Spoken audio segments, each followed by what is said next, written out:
नमस्कार, जय हिंद साथियों। कैसे आप सभी। तो आपके लिए एक शानदार सी ट्रिक साथियों। जानते हैं आप शुद्ध वर्तनी क्या होती हैं? वर्तनियों को उर्दू में हिज्जे भी कहते हैं। और मैं आपको बता दूं साथियों कि वर्तनियां बहुत सारे एग्जाम्स में पूछी जाती है। 2 से 3 प्रश्न लगभग हर एग्जाम में वर्तनियों से पूछे जाते हैं। तो आइए जान लेते हैं कुछ वर्तनियां और उनके शुद्ध शब्द। आपके सामने जो वर्तनियां दी हैं ये इनके अशुद्ध रूप हैं। तो इनके शुद्ध रूप क्या होंगे? उज्ज्वल ऐसे ही तो लिखते हैं गुरुजी, नहीं। उज्ज्वल शुद्ध वर्तनी उज्ज्वल की ये इस प्रकार से होती है। तो उज्ज्वल कैसे लिखते हैं? यहां पर दोनों जा जो है वो आधे आएंगे, ये ध्यान रखना। उज्ज्वल का मतलब भी जानते होगे, प्रकाश या उजाला। इसके बाद अंजलि साथियों ऐसे नहीं लिखा जाता।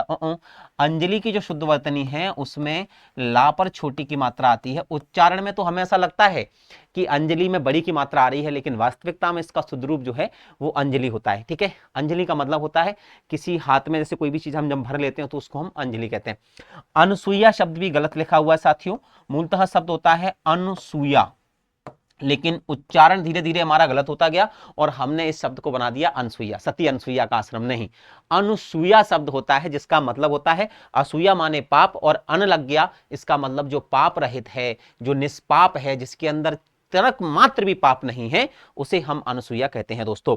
इसी क्रम में आप देखेंगे विश्वंभर कैसे लिखा जाता है, तो यह भी गलत लिखा हुआ है। विश्वंभर की शुद्ध वर्तनी होती है विश्वंभर, यानी विश्व को भरने वाला, अर्थात स्वयं साक्षात विष्णु भगवान का नाम है विश्वंभर। तो याद रखना विश्वंभर शब्द होता है, लेकिन उच्चारण में ऐसा लगता है हमें कि हम विशंबर बोलते हैं और हमसे गलतियां हो जाती हैं। इसके बाद मैं बताता हूं अंतर्ध्यान शब्द भी यहां गलत लिखा है साथियों। इसकी शुद्ध वर्तनी क्या होगी? तो ध्यान रखना, अंतर्ध्यान नहीं होता, मूलतः शब्द होता है अंतर्धान। इस प्रकार शब्द होता है अंतर्धान शब्द होता है, जिसका मतलब होता है छुप जाना, लोप हो जाना या गायब हो जाना। इसके बाद नुपुर लिखा हुआ साथियों, तो नुपुर भी ऐसे नहीं लिखा जाता। पुर तो सही लिखा हुआ है, लेकिन नु पे जो है बड़े उ की मात्रा आती है और पुर ऐसे, इस प्रकार से नुपुर लिखा जाता है। वहीं साथियों अगर प्रश्न कर ले कोई कि गुरुजी स्थाई कैसे लिखा जाता है, तो ध्यान रखना स्थाई में ई नहीं आती, या आता है। इस प्रकार से स्थाई लिखा जाता है। तो ये कुछ शब्द थे और उनके शुद्ध वर्तनी थी। आपके लिए मैं एक शब्द दे रहा हूं साथियों, आपको बताना है कि यहां पर एक प्यारा शब्द लिखा हुआ है और इसकी शुद्ध वर्तनी बताना। मैं यहां लिख रहा हूं हिरण्य कश्यप।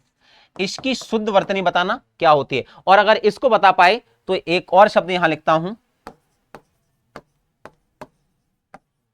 उच्छृंखलता। इसकी भी शुद्ध वर्तनी बताना। तो ये 2 शब्द आपको मैं होमवर्क में देकर जा रहा हूं, आपके लिए टास्क देकर जा रहा हूं। मिलता हूं नेक्स्ट वीडियो में, तब तक के लिए इजाजत। जय हिंद, राधे राधे, वंदे मातरम साथियों। थैंक यू दोस्तों।